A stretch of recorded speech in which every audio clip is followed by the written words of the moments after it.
Get ready for the dictation. 10 seconds.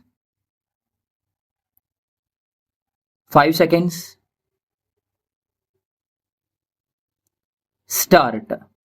Replying to the discussion on the demand for grant relating to famine in the Legislative Assembly, the Honorable Minister said, Mr. Speaker, sir, one honorable member wanted to know the procedure adopted with regard to land revenue remission during famine. He asked whether urgent methods were adopted by the government in this regard. In this connection, I spoke some time back on the floor of this House in reply to the general discussion on the budget. At that time, I said that the collectors of the districts where famine conditions were likely to develop were asked immediately to review the situation, and they did so. Collectors can suspend collection of land revenue in suitable cases.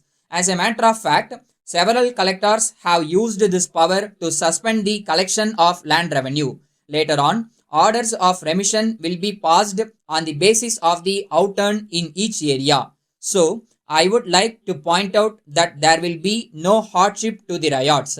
If the poor ryots have to pay the land revenue in the first instance, and if later on remission of land revenue is granted, it will result in hardship to the ryots.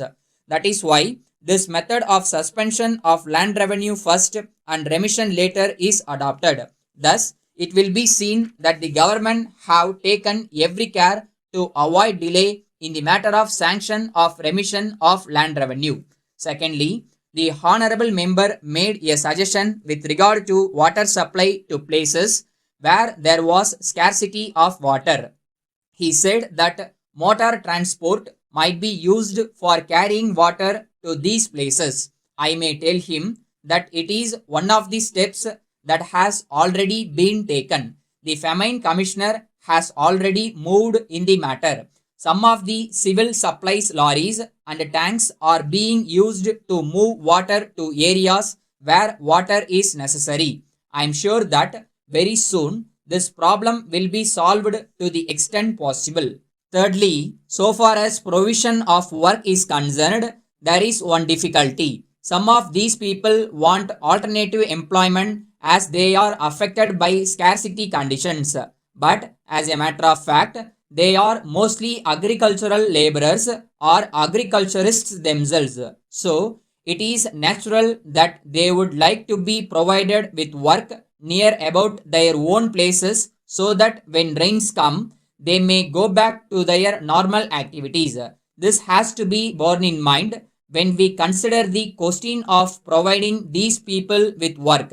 As far as possible, they have to be given work at a place which is near to their own villages. Fourthly, so far as road works are concerned, it is convenient to give these works to provide employment to those suffering people. It should be appreciated.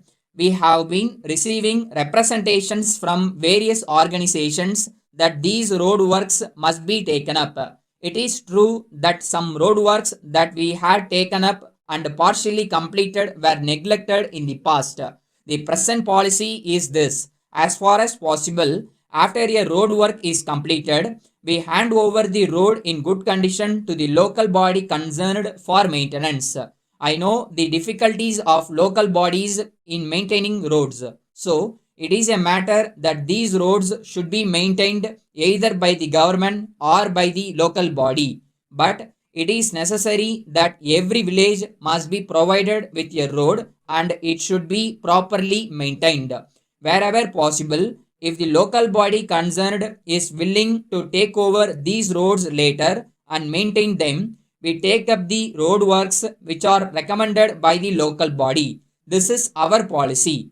Most of the road works which have been taken up now for execution by us are those recommended by the local bodies.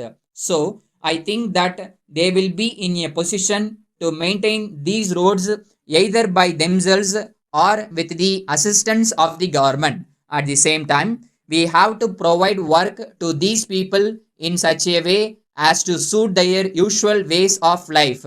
It is not right to say that they should be moved to some other place and huts and other facilities must be provided for them.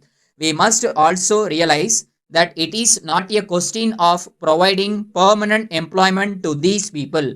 These are some of the facts which we must bear in mind in connection with taking up road works.